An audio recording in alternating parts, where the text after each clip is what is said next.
بین الاقوامی خلائی station ISS ایک خلائی اسٹیشن زمین کے نچلے مدار میں رہنے کے قابل ایک مصنوعی سیارہ ہے۔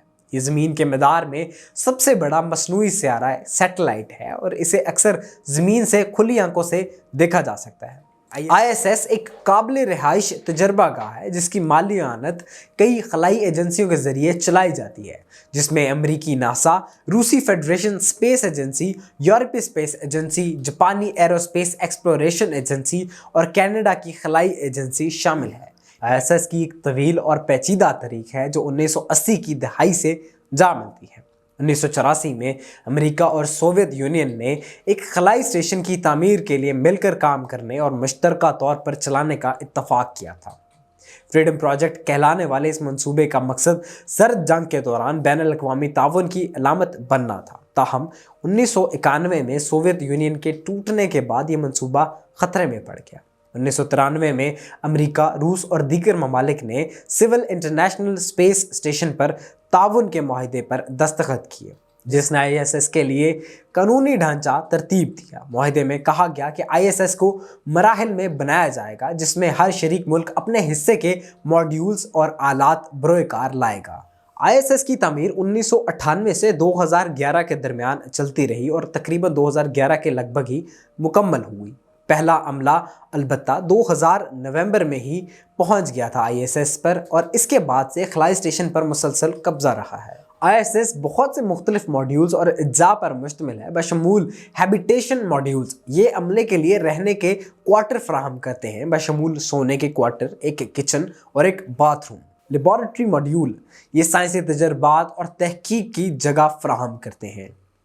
سروس ماڈیول یہ ISS کو بجلی، پانی اور دیگر ضروری خدمات فراہم کرتے ہیں جو وہاں رہنے کے لیے اور تجربات کرنے کے لیے ضروری ہیں۔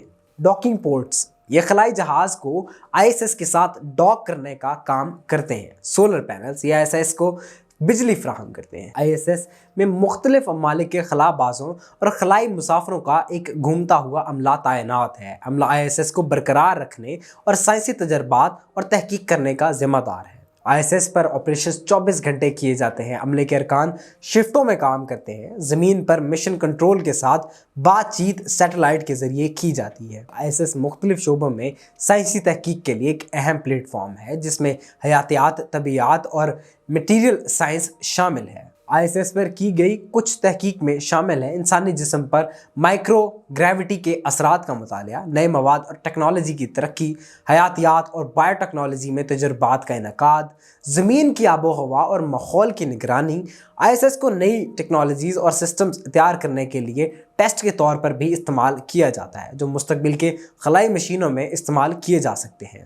ISS کم از کم 2030 تک کام کرے گا، لیکن اس تاریخ سے آگے اس بات کا مستقبل فی الحال غیر یقینی ہے۔ ISS کی آپریشنل عمر میں توسیع یا نئے خلائی اسٹیشن میں منتقلی کے بارے میں مشاورت ہوئی ہے، لیکن ابھی تک کوئی فیصلہ نہیں کیا گیا۔ ISS کے مستقبل کے لیے ایک امکان یہ ہے کہ اسے ختم کیا جا سکتا ہے اور اس کی جگہ ایک نیا خلائی اسٹیشن تیار کیا جا سکتا ہے۔ یہ نیا خلائی اسٹیشن زیادہ صلاحیتوں اور طویل آپریشنل خصوصیات کے ساتھ زیادہ جدید ہو سکتا ہے۔ ایک اور امکان یہ ہے کہ ISS کو سائنسی تحقیق اور خلائی تحقیق کے پلیٹ فارم کے طور پر استعمال کیا جا سکتا ہے۔ زمین کے کم مدار میں اس کا منفرد مقام اسے مختلف قسم کے مظاہر کا مطالعہ کرنے اور ایسے تجربات کرنے کے لیے ایک مثالی جگہ بناتا ہے جو زمین پر ممکن نہیں ہے۔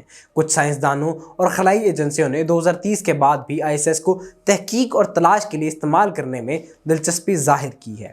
اس سے قطع نظر کہ ISS کا مستقبل کیا ہے، اس نے پہلے ہی خلا اور کائنات کے بارے میں ہماری سمجھ بوجھ میں ہماری مدد کی ہے۔ تعاون کی بین الاقوامی علامت اور سائنسی تحقیق کے پلیٹ فارم کے طور پر اس کی میراث خلا کے پر اسرار راز جاننے میں دلچسپی رکھنے والوں کو متاثر کرتی رہے گی۔